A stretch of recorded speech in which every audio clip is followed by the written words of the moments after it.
Bonjour, je m'appelle Jean Ornin, je suis directeur général de Citeo.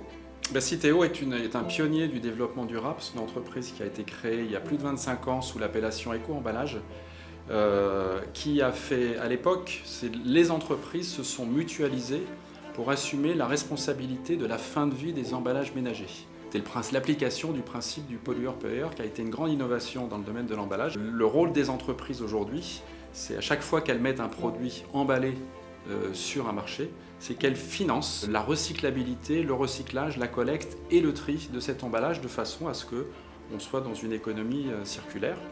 Ce qui a permis en 25 ans, ce qui nous permet aujourd'hui de recycler 70% des emballages ménagers en France, 60% des papiers. Après, il nous reste encore pas mal de chemin pour atteindre les 100%. En fait, tout le monde a sa part de responsabilité. Alors oui, c'est vrai, les entreprises au premier chef, puisqu'il faut éco-concevoir tous les emballages et tous les papiers de façon à ce qu'ils soient soit réemployables, soit recyclables et que leur impact sur la planète soit réduit à zéro. Et notre travail, et nous, c'est de les aider à atteindre cet objectif de 100%. Ensuite, les collectivités territoriales en France qui ont la responsabilité de la gestion des déchets et donc de l'installation des bacs de tri qui sont financés par les entreprises mais opérés par les collectivités locales, ont la responsabilité d'inciter tous les administrés à mettre leurs emballages dans le bac de tri pour qu'ils aillent dans des centres de tri et ensuite dans des usines de recyclage.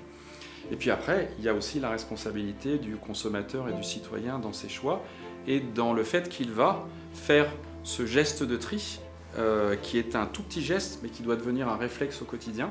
Et aujourd'hui, on a à peu près un Français sur deux qui est un trieur systématique de ses emballages.